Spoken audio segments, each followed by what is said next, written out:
श्री स्वामी समर्थ.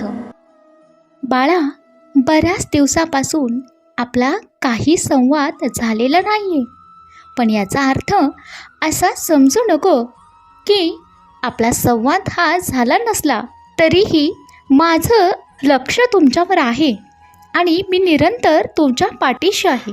आयुष्य तुझं निरंतर चालू आहे आणि येणाऱ्या अडचणीमध्ये माझी साथ तुम्हाला कायम असणार आहे. आज आपल्या संवादाकडे जरी दुर्लक्ष झालं असलं तरी देखील प्रत्येक पावलावरती मी नेहमीच तुम्हाला काही संकेत दिलेले आहेत. तुमचा अंदाज अचूक असला तरी आज तुम्हाला आयुष्याच्या एका वळणावरती खूप कठोर व्हावं लागेल आणि काही वेळा काही गोष्टी हातातून निसटून जातील आणि काही गोष्टींकडे तुम्हाला लक्षही द्यावं लागेल. अशा या चढ उताराच्या आयुष्यामध्ये अनेक संकट वादळरूपी येत असतात आणि आपल्या मनाला चलबिचल करून टाकत असतात. पण तुम्हाला डगमगायचं नाही आहे. परिस्थिती तुम्हाला सगळं काही शिकवून जात असते आणि तुम्हाला फक्त शांत राहायचं आहे आणि थोडासा संयम बाळगायचा आहे. आज तुम्हाला तुमचे स्वामी अमूल्य मंत्र देत आहेत. आज तुम्ही लक्षपूर्वक ऐकलं तर आज काही तासांमध्ये तुमच्या आयुष्याची दिशा निश्चितच बदलणार आहे. आयुष्याची योग्य वेळ आणि दिशा हे बदलणं जरी येणाऱ्या वेळेच्या हातात असलं तरी देखील वेळेनुसार आपण कार्यतत्पर राहणं हे तुमच्या हातात आहे. स्वामींनी हा अमूल्य आणि अनोखा संदेश आज तुम्हाला दिलेला आहे, जसे की ते नेहमीच देतात. आणि लोक तुमच्या कार्यामध्ये नेहमी अडथळे निर्माण करत असतात. कधी लोकांकडून अडथळा निर्माण होत असतो तर कधी भाग्यामध्ये अशा विचित्र घटना घडतात ज्या विधिलिखित असतात. तर त्यामुळे तुमचं कार्य फळाला येत नाही, सफल होत नाही. म्हणून तुम्हाला निराश व्हायचं नाही आहे, कारण याच अडचणींमुळे आणि याच अडथळा निर्माण करणाऱ्या लोकांमुळे तुम्ही मोठी झेप घ्यायला शिकणार आहात. आणि हीच ती वेळ आहे. या वेळेला तुमचं जीवन तुमच्या परमेश्वराकडे जाण्याचा हा प्रवास असणार आहे आणि याचे प्रत्येक क्षण तुमच्या साधनेमध्ये तुम्हाला व्यतीत करायचं आहे. तुमच्या जीवनाला तुमच्या स्वामींचा आधार आहे आणि या वादळरूपी आयुष्यामध्ये असं कितीतरी अडचणी रोजच येत असतात. म्हणून तुम्हाला डगमगायचं नाही आहे, कारण या नौकेची सीमा, या नौकेचा आधार स्वामी आहेत आणि वेळ ही त्यावरती औषध आहे.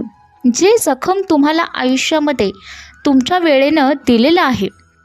आयुष्यात येणारी वेळ ही अनेक जखमा देत असते, पण काही जखमा भरून निघतात तर काही जखमा तशाच राहतात.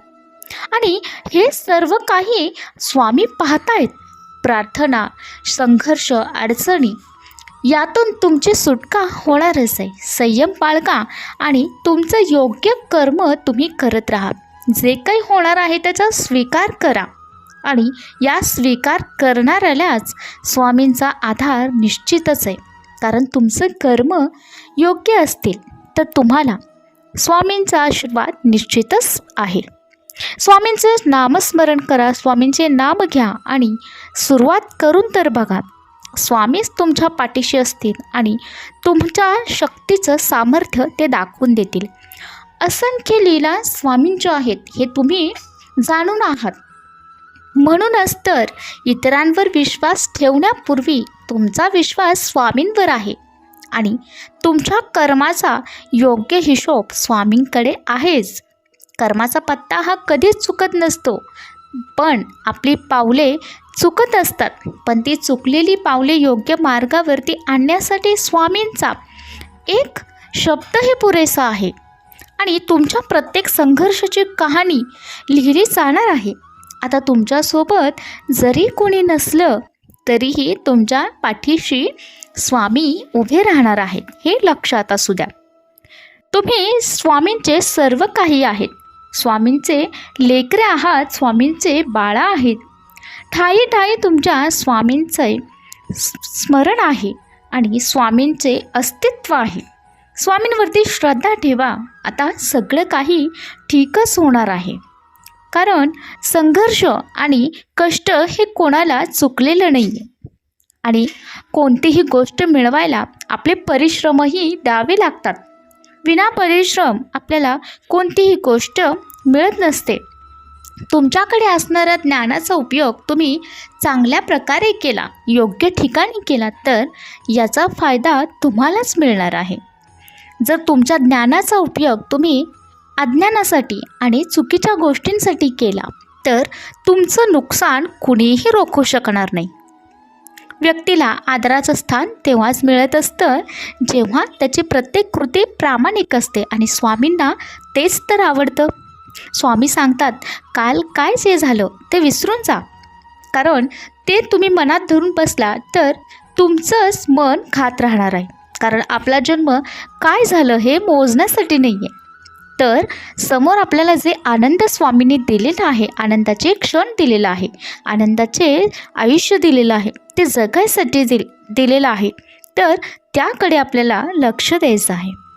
कारण कुठल्याही गोष्टी सोडून दिल्या तरच तुम्हाला नवीन गोष्टी स्वीकार करता येणार आहेत. आणि नवीन गोष्टी घेण्यासाठी आपल्या हाताची ओंजळ आधी रिकामी हवी की नाही, मग आपल्याला नवीन गोष्टी हातात घेता येणार आहेत. नाहीतर तुमच्या हातात आधीच काही गोष्टी आहेत आणि तुम्ही पुन्हा नवीन गोष्टी घ्यायचा प्रयत्न करत आहात तर ओंजळ भरून सांडणार आहे, हे लक्षात घ्या. कारण तुम्हाला जितक्या गोष्टी हव्यात तितक्या तुम्ही घेतला आणि इतरांनाही द्यायचा प्रयत्न केला तर अधिक पटीने तुमच्याकडे कितीतरी गोष्टी येतच राहतात. आणि स्वामींचा हाच मंत्र तुम्हाला लक्षात घ्यायचा आहे. मनाच्या वेदना हा मनाच्या कोपऱ्यातच राहत असतात आणि पण तुम्ही स्वामींसमोर या गोष्टी व्यक्त केलात तर निश्चितच स्वामींपर्यंत तुमची प्रार्थना पोहोचत असते. कारण प्रत्येकाचं कर्म हे फिरून येतच असतं. आपण जे इतरांना देतो तेच आपल्याला परत मिळत असतं. कुणाचा आशीर्वाद घ्यायचा असेल तर आशीर्वादच घ्यावा आणि कुणाचा तळतळाट घ्यायचाच नसेल तर प्रत्येकाला प्रामाणिकपणे हसत मुखाने सामोरे जायचं. आणि कोणत्याही शब्दाला, कुठल्याही गोष्टीला हा मर्यादेचा एक भागही असतो. आणि या गोष्टी आपण लक्षात घेऊन त्यानुसार वाटचाल केली तर प्रत्येक गोष्टीला साक्षात स्वामींचं स्मरण असतंच. आणि स्वामी साक्षात कल्पवृक्ष आहेत. कल्पवृक्षाची छाया जशी आपल्याला सावली देते, माया देते, भर उन्हातही उभं राहण्याची शक्ती देते, तर त्याचप्रमाणे स्वामींची ही माया आपल्या पाठीशी आहे. अपेक्षा जितक्या कमी असतील तितकं आयुष्य सुंदर आणि समाधानी असणार आहे, हे लक्षात घ्या.